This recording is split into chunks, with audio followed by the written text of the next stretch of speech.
Morning Business, le débrief de la matinale. Le débrief de la matinale avec Éric Delannoy, Wilfried Galland, Jean-Philippe Cartier, Mathieu Pechberti. On commence avec ce dossier Atos, Atos et ses informations sur les métiers souverains comme les supercalculateurs, la cyber, les systèmes de sécurité de l'armée. L'État a annoncé hier, Mathieu Pechberti, qu'il avait fait une offre pour reprendre ses activités. Oui, mais pas seul. Oui, mais pas seul. Alors, c'est quand même d'abord une nationalisation, faut le dire. C'est un petit bout d'Atos, environ 900 millions d'euros de chiffre d'affaires, 4000 salariés. Et effectivement, l'État a fait une offre pour racheter l'ensemble de ses activités. Et puis ensuite, l'idée, c'est de rouvrir le capital de cette activité à des industriels, parce que l'État veut pas y aller seul. Bruno Le Maire, qui a fait cette annonce hier, expliquait que il voulait faire un peu comme chez Naval Group. Vous savez, Naval Group, c'est une société qui construit nos sous-marins, notamment nucléaires. L'État est majoritaire dans cette société. Et Thales à 35%, mais c'est Thales qui nomme le patron, c'est Thales qui gère. Voilà, donc c'est l'opérateur entre guillemets privé qui gère. Donc là, l'idée, c'est de faire la même chose avec Atos. Et donc, on a entendu parler effectivement depuis plusieurs semaines d'une sorte de solution de place avec beaucoup d'industriels de la défense. On reparle toujours des mêmes, évidemment, oui. Dassault Aviation, qui c'est très important parce qu'avec le Rafale, il y a notamment beaucoup d'activités d'Atos qui s'occupent de la connectivité des Rafales. Thales et puis sûrement Airbus. Sachant juste que ce sont les activités qu'Airbus voulait et qu'il n'a pas fini par reprendre. C'est la même chose. Alors là, ouais, c'est un peu le problème des poupées russes chez Atos. Donc vous avez le gros Atos. Ensuite, vous avez une activité qui s'appelle BDS où il y a des supercalculateurs, de la cybersécurité. En gros, je schématise. Et puis à l'intérieur, il y a l'ancien Bull, parce qu'il faut quand même mettre un nom, ça va peut-être parler à beaucoup de gens. C'est l'ancien Bull qui avait été racheté par Atos il y a 10 ans. Et dans cet ancien Bull, il y a effectivement ces activités qui sont non pas stratégiques ni souveraines, mais dites sensibles parce que habilitation secret défense dessus. Vous avez des logiciels de simulation de missiles, vous avez des logiciels qui gèrent la connectivité des Rafales, des écoutes de la DGSE. Aussi, il y a aussi, alors ça c'est un petit peu à côté, mais effectivement c'est une activité, encore une fois, près d'1 milliard d'euros de chiffre d'affaires, donc c'est pas rien. Éric. Oui, on est sur des activités qui ne sont pas du tout des activités, on va dire, stratégiques pour le groupe sur le marché. Cybersécurité, data, mais on est sur des activités stratégiques pour la France, ce qui est vraiment très différent. Donc on est sur un petit périmètre sur lequel, comme il n'y a pas de marché, évaluer la marge de ces trucs-là, c'est assez compliqué. En fait, ils font pas beaucoup de marge. Ça a l'intérêt d'être des contrats extrêmement récurrents. Donc, en fait, on est sur du symbolique. On parle de 4000 personnes sur 100 000. Mais ça montre que l'État s'intéresse à un groupe qui est en train de mourir et qu'il y a de la valeur quand même inscrite dans ce groupe suffisante pour qu'on essaie d'en sauver quelque chose. Maintenant, c'est pas ça qui va permettre de réduire ni l'endettement, ni le sauver de la faillite. Et en fait, ce que vit Atos aujourd'hui, c'est une spirale qui est délétère. Quelle que soit la décision de l'État d'y aller seul ou pas seul, la spirale délétère, c'est d'avoir un chiffre d'affaires qui continue à s'étioler progressivement parce que maintenant, on est dans un système d'attentisme où les contrats ne se renouvellent plus. Et ce qui est logique. Vous avez des contrats aussi importants que l'infogérance à renouveler, vous n'allez pas le faire avec une entreprise dont on ne connaît pas l'avenir. Et c'est des contrats pluriannuels. Exactement. Donc là, il y a un vrai sujet de comment arrêter la spirale négative en redonnant un peu de cash à l'entreprise. Wilfried. En fait, effectivement, ça pose de gros sujets. Le premier, c'est la pérennité même de ces activités-là. Quand on regarde uniquement, par exemple, les activités de cybersécurité, quand on voit la valorisation qui sera à peu près sur l'activité cybersécurité, ça pourrait être à peu près, en tout cas, on va dire 500 millions d'euros. Les grands concurrents américains, Zscaler ou Cloudflare, ils sont valorisés autour de 25 milliards de dollars. Donc en fait, on est sur des toutes petites activités, donc il faut arriver à les pérenniser, et ça va être quand même très compliqué. Le deuxième, c'est quel va être l'impact sur le reste des activités, parce que Atos avait aussi fait une grande partie de ses efforts commerciaux en disant on a énormément de services à vous proposer en plus de l'infogérance pour effectivement valoriser un certain nombre de choses. Là, pour le reste des activités, on perd quand même énormément de valeur. Ça va avoir un impact sur les créanciers, les actionnaires potentiels, sur les plans de reprise. Donc tout ceci, je trouve, complexifie énormément les choses. Il ne pourrait pas y avoir, Mathieu, d'autres offres de l'État sur d'autres parties? Il y a le cloud, par exemple, qui pourrait aussi avoir une dimension stratégique, souveraine? Non, a priori, l'État, déjà, à la base, ne voulait surtout pas aller dans ce dossier. Il y est contraint parce que ce sont des activités, encore une fois, de secret défense liées aux militaires. Donc là, on est quand même sur du très sérieux. Il y a une activité, effectivement, qui s'occupe du contrôle-commande des centrales nucléaires, qui est liée à EDF. il n'y a pas besoin d'avoir, encore une fois, de les extraire. Peut-être qu'elles le seront d'ailleurs, peut-être qu'elles pourraient être rachetées par EDF et par Framatome, mais pour le moment, on n'y est pas, non. Jean-Philippe Cartier. Non, mais sans rentrer dans la technique, en tant que citoyen, que l'État s'intéresse à aussi petite filiale soit-elle, une filiale qui s'occupe de nos essais nucléaires, des essais de nomicide et des écoutes de la DGSE, ça me paraît quand même plutôt rassurant que le fait qu'il le laisse partir à volo à n'importe qui. Je crois que c'est ça qui est plus important que le reste. Alors n'importe qui, je sais pas, mais il y a toujours des offres de reprise qui doivent arriver pour le reste en fin de semaine. Voilà, pour le reste, exactement, en fin de semaine, vendredi. Et les deux prétendants habituels dont on parle maintenant depuis des semaines sont David Layani, le patron de OnePoint, qui est actionnaire d'Atos, qui est très attendu là-dessus, et puis Daniel Kretinsky, l'homme d'affaires tchèque qui a repris déjà Casino, qui se fait un petit peu désirer. Mais dont tout le monde pense quand même qu'il dépose. Il avait d'autres achats à faire, là. Il a fait ThyssenKrupp. Voilà, mais dont tout le monde pense qu'il sera là. Ce qui est intéressant, juste pour ajouter une dernière chose, c'est que l'État va renationaliser en fait Bull. Vous savez, Bull, c'est une société publique qui a été privatisée il y a quasiment 30 ans. Et à l'époque, le numéro 2 s'appelait Thierry Breton. Et cette société, en plus, a été rachetée par Atos il y a 10 ans quand Thierry Breton la dirigeait. Donc c'était un retour dans le giron public. Bon, vous continuez de suivre évidemment ce dossier Atos pour nous, Mathieu Pechberti. Pendant ce temps-là, il y a eu une bonne nouvelle vendredi pour la France. La France a échappé à la dégradation. On n'a même pas vu la perspective être abaissée, Wilfried. Et non, c'est ça qui est formidable. C'est quand Moody's et Fitch. Voilà, les deux nous disent en fait les deux nous disent la situation n'a pas fondamentalement changé. C'est-à-dire que c'est pas parce qu'on a raté un objectif budgétaire qu'on est en train d'avoir une situation qui est profondément différente de celle qui avait été évaluée précédemment. Donc tant mieux. Alors je dirais effectivement, pour reprendre l'optimisme de Jean-Philippe, effectivement, je trouve que c'est une bonne nouvelle. Déjà, c'est une bonne nouvelle d'avoir des agences internationales qui nous disent que la dette globalement est de qualité. Ce que ça nous dit aussi, c'est on évalue la dette française sur plusieurs axes. C'est à la fois sur l'axe effectivement de la stratégie budgétaire française, mais également sur ce que veut dire acheter de la dette en termes de liquidité, en termes de capacité justement à échanger cette dette sur le marché.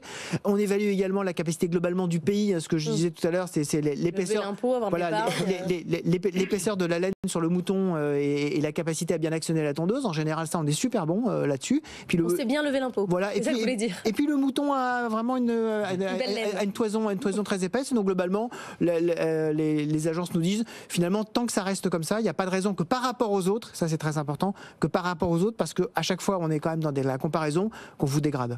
Jean-Philippe Cartier, quel est le climat global dans les affaires aujourd'hui en France ? Je vais vous répondre, mais je vais juste rebondir sur quelque chose qui, à mon avis, me paraît important pour bien comprendre la situation.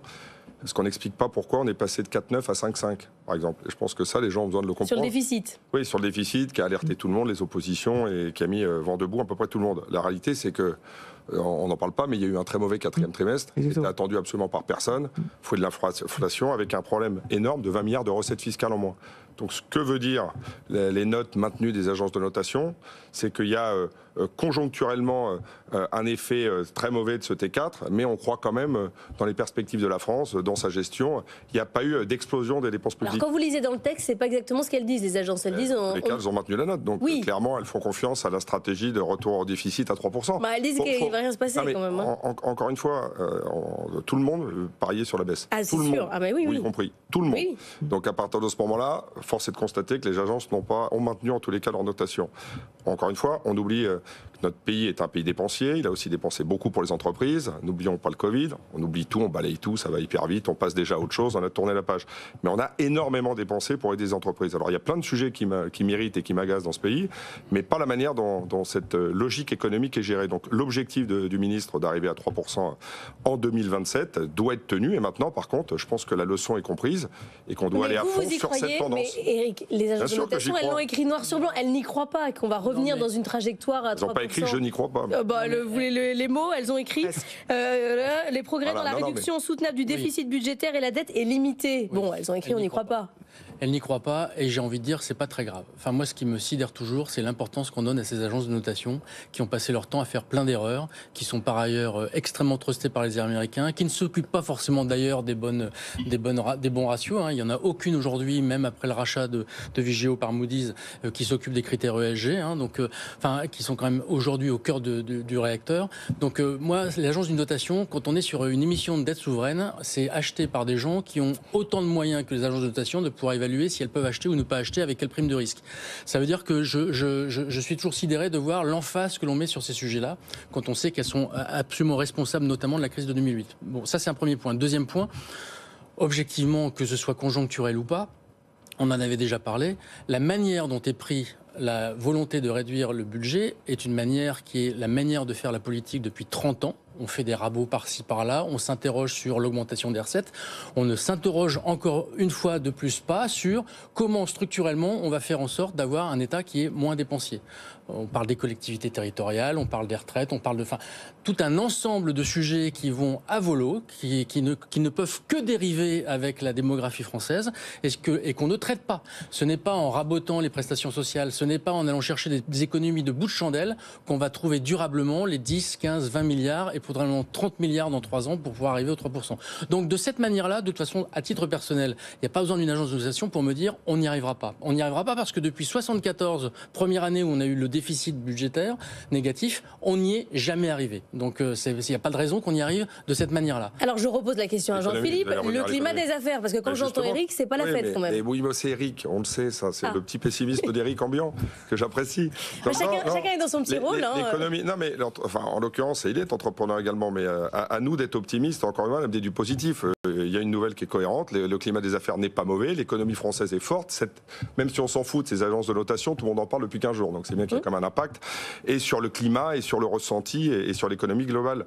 Donc à partir de ce moment-là, il faut admettre deux choses, c'est que l'économie française est considérée comme forte, et elle se tient plutôt pas mal. La croissance, si je ne me trompe pas, ça devait être 1, c'est 0,9 en 2023. Sur 2024, si je prends mon expérience personnelle, avec l'ensemble des activités que je peux soit piloter, soit dans lesquelles j'investis, elle se passe plutôt pas mal. Le T1 est pas mauvais. Alors évidemment, il y a des secteurs qui souffrent plus durement, mais de manière globale, l'activité se passe bien. Donc à partir de ce moment-là, restons optimistes et continuons. Est-ce qu'il y a de l'investissement ? Oui, il y a de l'investissement. Enfin, j'en suis le premier exemple. À mon niveau, j'investis. Alors après, vous parlerez de Total sur des beaucoup plus gros tickets, c'est encore un autre débat, mais l'économie et le climat se portent bien. Essayons de voir positivement, malgré tout le drame des JO, tout le monde râle, ça roulera pas, ça sera le bordel. Essayons d'anticiper. En tous les cas, dans le secteur du tourisme, ça se porte bien. Dans le secteur de la restauration, ça se porte bien. Dans le secteur du digital, j'ai un certain nombre de participations. Les chiffres du T1 sont assez bons.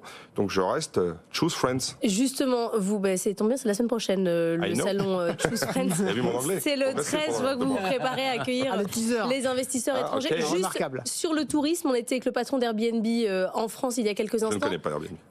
Non, mais je vous dis que vous ne connaissez pas. Il va faire x2 pour les Parisiens. Ça ne sera pas x10. Ça sera un peu moins de x2 sur les logements. Ça, il n'y a pas à être. Voilà, non, mais je pense même que tous ceux qui l'ont fait intelligemment, et je pense qu'on en fait partie, ont anticipé de monter un peu leur prix, mais nous, on a été beaucoup plus cohérents. Je ne crois pas au x5. Enfin, déjà, ça ne tenait pas la route. Donc, nous, on a été encore plus raisonnable. On est même en dessous de x2. Est-ce que c'est plein ? Ouais, alors, avec la stratégie que nous avons abordée, nous sommes absolument pleins. Mais qui n'est pas x2. Mais qui n'est pas x2. Nous sommes plus raisonnables que Airbnb, nous, les hôteliers. Plus raisonnables que les Parisiens. Du coup, oui, à l'instant, Atos, on y revient, Mathieu Pechberti, ça n'est jamais fini. Atos annonce revoir en hausse ses besoins de financement. Il cherche désormais 1,1 milliard d'euros de liquidités pour financer l'activité. On était à 600 millions d'euros précédemment estimés. Ouais. Ça fait quasiment le double. Ça fait quasiment le double. Alors on va regarder en détail ce qu'ils veulent exactement, parce que la dernière fois on parlait d'1,2 milliard, dont 600 millions d'euros de cash. Bon, je ne vais pas rentrer dans les détails techniques avec un peu plus de dettes, mais oui, les résultats qui ont été publiés la semaine dernière sont très mauvais, et donc il va falloir remettre plus d'argent comme prévu. Ce qui est intéressant à la fois sur ce que vous venez de dire et l'investissement de l'État, la quasi-nationalisation de ces activités, c'est que s'il y avait un repreneur français solide, prêt à racheter Atos, et on va dire validé un peu par toutes les parties prenantes, Atos, les actionnaires, les créanciers, le gouvernement, l'État ne serait pas venu hier soir. On en a un qui s'appelle David Layani, OnePoint, qui est identifié. Sauf qu'il n'est pas considéré comme assez solide financièrement. Chez Atos, il n'est pas très apprécié, on va le dire comme ça. Et à Bercy, c'est compliqué justement parce qu'il n'est pas assez solide financièrement. Donc, ce qui s'est passé hier soir, et ce que vous venez de dire, ouvre quand même la voie à une offre qui aura lieu de toute façon, mais très probablement à un succès probable de Daniel Kretinsky, puisqu'il n'aurait plus ces activités qui posent problème à l'État et qui avaient créé une bronca l'été dernier, vous vous souvenez. Et puis lui, des sous, on en avait parlé pendant toute la matinale, il en a énormément grâce à ses activités dans l'énergie. Donc il y a quand même des petits signaux faibles et des choses qui sont en train de s'aligner là. Notre troisième sujet de débrief, Total Energy, qui envisage d'aller se coter à New York. C'est Patrick Pouyanné lui-même qui en a parlé lors d'une interview à Bloomberg. Il dit « Je pense qu'il s'agit d'une question légitime. C'est pas une question d'émotion, c'est une question d'affaires, Wilfried. » Ah bah clairement, Il dit qu'il est maltraité en Europe, notamment par les actionnaires. En fait, quand on regarde les valorisations la valorisation de Total, quels que soient les ratios qu'on prend par rapport à ses grands concurrents, c'est sûr qu'en gros, Total est 2 fois moins valorisé que ses grands concurrents, des grandes majors pétrolières, alors que la rentabilité est bonne et que la stratégie de déploiement dans les énergies renouvelables est réelle. On peut trouver que ça va pas assez vite, on veut trouver que voilà, mais il y a probablement plus de choses qui sont faites par Total, en particulier que par ses grands concurrents américains. Quand on regarde les grands concurrents américains, ils sont quand même, ils ont quand même les 2 pieds sur le frein. Or, ils sont deux fois plus valorisés. Et c'est d'autant plus important. Pourquoi cette histoire de valorisation est importante ? C'est parce que lorsque vous faites des opérations, et aujourd'hui Total en fait beaucoup justement de rachats dans les renouvelables ou effectivement dans d'autres domaines énergétiques, vous avez besoin de faire des échanges d'actions. Donc vous avez besoin d'avoir une valorisation qui est importante. Et aujourd'hui, il y a véritablement un problème puisque on a en Europe un désengagement progressif de toutes les énergies qui sont perçues comme étant des énergies largement fossiles. Il y a les foyers serres qui peuvent plus investir dans Total, il y a les banques qui font le choix de sortir. Exactement. Et donc globalement, l'actionnariat Total devient de plus en plus américain. Et donc le choix, effectivement. Donc il a raison, c'est ça que vous voulez dire. D'un point de vue business, je pense qu'effectivement il a raison. Ouais, absolument. Alors, Eric. Je pense que c'est aussi un moyen de pression quand même sur l'intelligence européenne, parce que on voit bien le paradoxe absolument incroyable, c'est que on se désengage d'une société qui est quand même un des fleurons français sous prétexte de pureté écologique, alors qu'on va les mettre dans les mains d'Américains qui n'ont pas du tout cette même prévenance. Donc en gros, on se tire une balle dans le pied, quoi. Enfin, en moins de 3 ans, la part des Américains dans le capital de Total a quasiment été multipliée par 2. Parce que la part des Européens a diminué d'autant. Ce qui est absurde. Aujourd'hui, Total est une société qui est plébiscitée par les Français, mais détestée par les activistes. C'est une société dont on ne veut pas entendre parler parce qu'on se dit que ça représente le diable, l'économie fossile, mais c'est parce qu'il y a des bénéfices sur les énergies fossiles qu'on finance la transition écologique sur les énergies renouvelables. Enfin, c'est la société de tous les paradoxes, cette entreprise-là. Et je rappelle quand même un tout petit peu d'histoire. C'est quand même une entreprise qu'on a créée quasiment de toutes pièces, la seule major liée aux hydrocarbures qui est dans un pays qui n'a pas d'hydrocarbures. Enfin, je veux dire, c'est quand même absolument incroyable d'avoir réussi à faire ça. Et de le gâcher à ce point, c'est quand même terrible. Et effectivement, M. Pouyanné a raison de le dire en termes business. Moi, la petite chose que je reproche, c'est effectivement peut-être le rythme et certainement de ne raisonner qu'en termes financiers et en négligeant peut-être justement cette espèce d'ambiance qu'il faudrait prendre. Enfin, là, si je vous entends tous, pour l'instant, il a raison. Il a raison. Non, moi je suis pas sûr. Je pense qu'effectivement, il y a beaucoup de paradoxes et ce grand écart, il est difficile à faire pour lui quand même, entre un pied en Europe, un pied aux États-Unis. Le siège ne bougerait pas. Il parle de cotation principale. Oui, bien sûr, mais c'est vrai qu'il est quand même, il louvoie depuis plusieurs années entre un coup je vais vers le green, enfin je caricature évidemment, mais et puis un coup je suis un pétrolier très rentable. Patrick Pouyanné a investi beaucoup d'argent aux États-Unis, notamment dans le GNL. Ça lui fait gagner énormément d'argent. Total, c'est le premier exportateur de GNL américain. Et en gros, aujourd'hui, Total est un gazier. Il y a la moitié de ses profits proviennent du GNL. Et puis, en termes de com, évidemment, on n'est pas dupe, mais il nous fait un discours très énergie renouvelable, plutôt green depuis quelques années, qu'il a largement atténué depuis 1 an ou 2.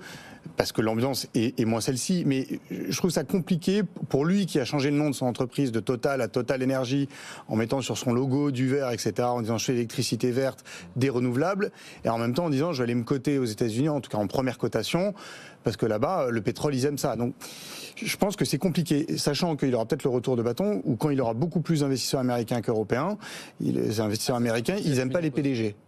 Ah. Et là, vous voyez, là, il y a des investisseurs qui demandent de la séparation des... Monsieur Pouyanné, il faut choisir. Vous êtes président DG. Et il a dit non. Donc il est soutenu parce qu'il a des investisseurs assez français européens. Alors certes, qui veulent plus de verre, alors que lui, il fait beaucoup de pétrole. Et il a surtout un conseil d'administration très français. Mais le jour où il aura les investisseurs américains qui lui couperont la tête, peut-être qu'il regrettera ce qu'il a fait. Ça, c'est un bon argument. Jean-Philippe Cartier. Le PDG d'Exxon, ça n'a jamais posé problème. Non, j'écoute. Je pense que ça explique une fois de plus que la puissance financière, économique, boursière mondiale, c'est les US. S'il y avait encore un doute... Oui, mais on n'a pas d'union des marchés de capitaux. On parle d'Europe à 2 mois des élections. Enfin voilà, l'Europe, vous avez le résumé là. Évidemment que Total, on connaît tous, on est les premiers d'ailleurs. On critique tout et son contraire, mais on est les premiers à être ravis quand ils arrivent à baisser les prix à 1,99. Moi le premier, je gagne un peu ma vie. Je dis c'est formidable, on va aller là, c'est 1,99, c'est correct. On en a besoin de Total. Moi je pense que Total doit rester en France. En Europe, pour moi c'est une évidence. Et je pense, pour conclure là-dessus, que c'est une entreprise qui a raison en tous les cas de jouer de cette manière-là pour mettre un coup de pression, parce que, avec ce que tu disais sur les activistes et autres, ouais, c'est une entreprise dont on a besoin. Éric. Non, mais il y a aussi un enjeu qui est évident, hein. Aujourd'hui, il y a une pression du gouvernement pour faire en sorte d'accélérer l'unification des marchés financiers européens. Ouais. Voilà un enjeu très fort pour Total, par exemple. Enfin, une des L'union des marchés de capitaux, parce qu'on n'a pas de profondeur de marché en Europe. Non, mais c'est vrai qu'aller faire du marché du pays... On en est loin quand même. Oui, mais enfin... on en est quand même loin. Il y a 10 ans, on était loin de l'union bancaire, on a fait l'union bancaire. Il n'y a pas de raison qu'à la lumière d'entreprises comme celle-là, qui vont chercher des capitaux ailleurs, on ne mette pas en place ce qu'il faut pour faire en sorte que les capitaux financiers puissent facilement trouver un marché européen. Moi, je suis sur un gros dossier de financement, sur une activité de mettre tout le monde d'accord en Europe. C'est pas fait. Mais oui, mais c'est même les banques qui arrivent pas. Il y a peut-être l'union des marchés bancaires, mais je veux dire que c'est compliqué. Une petite réforme sur l'ESG qui permettrait de... C'est l'Europe, c'est pas l'Amérique. Vous voulez remettre Total Énergie dans le ESG et l'ISR ? En tout cas, il faut arriver à déverrouiller un certain nombre de verrous financiers qui existent aujourd'hui et qui empêchent Total d'avoir une valorisation en Europe qui soit à la hauteur de... Voilà. Ce qui reste un conseil boursier, donc c'est pas encore assez cher, 68 € si je t'écoute. Allez, on finit là-dessus. Aucun conseil. Merci à tous les quatre d'être venus débriefer la matinale de l'économie.